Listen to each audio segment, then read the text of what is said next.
Today we're going to be bolting the body onto the car.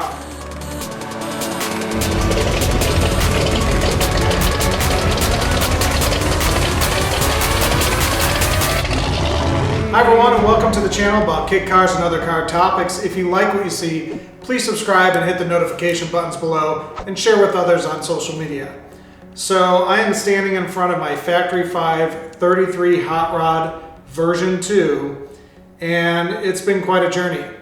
And so right now I've been kind of in the middle of body work, and if you haven't seen my other videos, I start out with planning what preparation you need, the build school, flew out to that. I'm covering every aspect of building this car, and I'm kind of putting Factory 5's marketing ploy to the test, which was a guy with a few tools in his garage and not much experience could build one of these. So that's what I'm doing. So if you like what you see, please subscribe and check out my other videos.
So here's how I create my list, which you can see knocking out different things as I go, but it's just a huge list with sometimes procedures on them because I want to make sure that I'm dotting my I's and crossing my T's.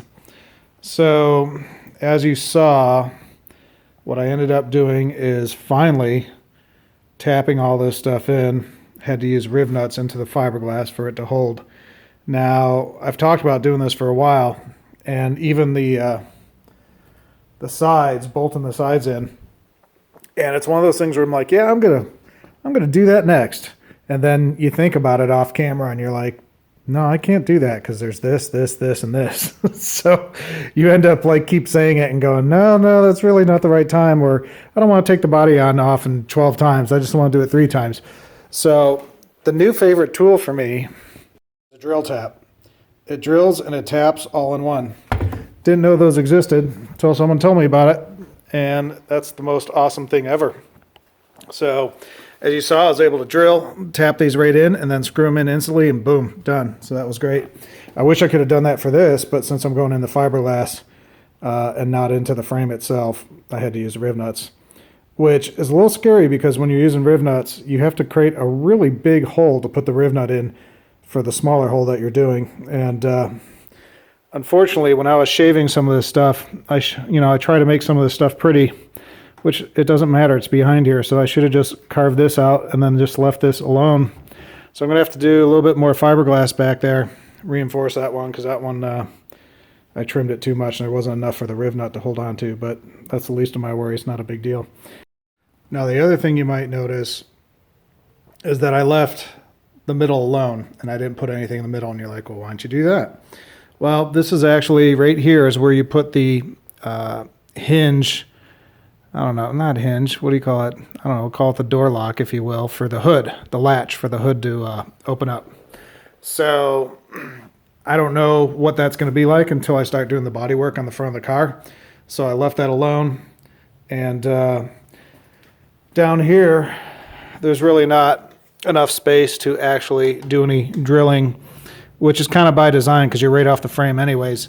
So that I'm either going to be floating and just leave it alone, or maybe like a 3M bond where it just bonds it and you don't have to worry about it. But a lot of cars I've seen only have like literally 4 or 5 bolts in the whole firewall, and it's because they're 3M panel bonding. And I had a discussion recently about whether I was going to do that. And they're like, well, we could send you a new firewall and, start over instead of having all these rivets. But I started thinking about it, and I'm like, I got 2 reservoirs. I got the overflow tank. I got the air conditioning. I have the dryer. I have the fuel regulator. I have the transmission dipstick. And I have an enclosed compartment, which of course during a show or whatever I'd have the hood open, but there's so much stuff bolted to this firewall, it's kind of pointless for me to have 4 bolts on it. If it was going to be open engine and no air conditioning and an internal fuel regulator or anything like that, then fair game. Keep it really nice and clean, nothing on the firewall. It would look awesome with just 4 bolts and the rest panel bonded, but not the case. So I chose not to, and I'm going to stick with everything that I've done since I've done that work. So after I got that done, we popped in these bolts, which took super quick time. Went really quick. The whole key to this is making sure this is down and making sure this is in against the wall before you start doing anything. That way you're getting, when you go to do your doors, the alignments can be correct. Now, I've drilled and tapped in the rear end of this months ago. And now that this has been forced down and in, I think what it's done is it's kind of made this thing collapse in a little bit. It's turked it in. So my distance from there to there is supposed to be 45.5, and it's like 45 3/8. So I'm an eighth off. Now, I can't actually tighten these bolts back here, which you can see right there. I can't tighten these bolts back here with the wheels on. So you had to see me take the wheel off, get in there, tighten it, jack, put the wheel back on, get this side. So I'm too tight, and if I'm too tight and this is coming in too far, then me drilling my holes for the waterfall is not going to be correct. And so I don't want to go down that road. And so I think my next step is to actually put the whole rear axle on jack stands, pull the wheels off, get this thing dialed in correctly, and give myself some wiggle room over here, which I've been told to do, actually carve out a little moon shape in the hole in the fiberglass. So you have some wiggle room. So when you're going to actually, after it's all painted and you're ready to go and you're doing your final alignments and that door gap ain't running, correctly or whatever it is, you could just tweak this thing just a little bit. So I think I'm going to do that. And at the same time, I'm going to take my brake cables and reroute them on top of the axle. So we're going to see how that goes, but I need to verify a few things before I do that, and then I think that's my next step.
Well, I'm not too thrilled about this whole part of the game here.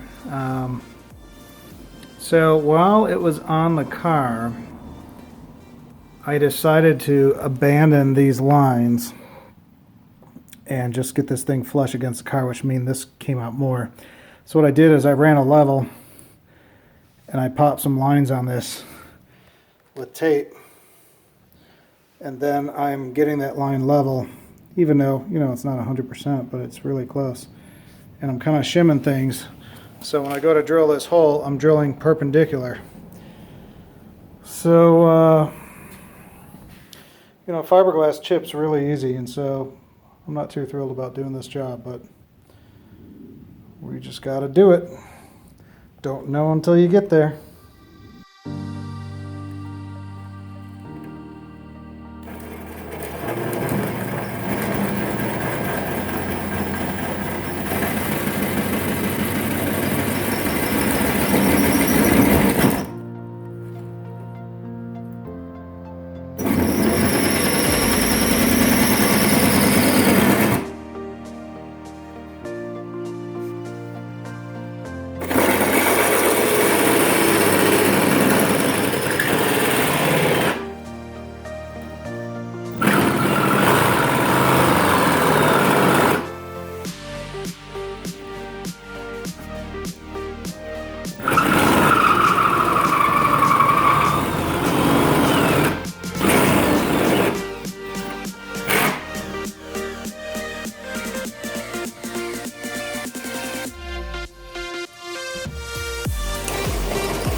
So as you guys saw in previous videos, I had this curve perfectly cut in, somewhere around an 1/8 inch back from here. And because of where the actual roll bar comes out with respect to the depth of this waterfall, if this came out another 1/2 inch and then went down straight, we wouldn't be having an issue. But since it doesn't, and then you can see the gap there, that's a good 1/4 inch. If I pull this in, what that does is it brings the other side out, and you can see that that is not the angle that I had this cut in for. So, you can see that this is now sticking way out. And so I don't know if me pulling this back in where it's supposed to be, and this now shifting out because the bar is actually hitting into the vertical plane, if you will, that's going to shift this whole bottom out for me to get this back here. Is that going to run into my seat, and are we going to have major issues or not? I don't know.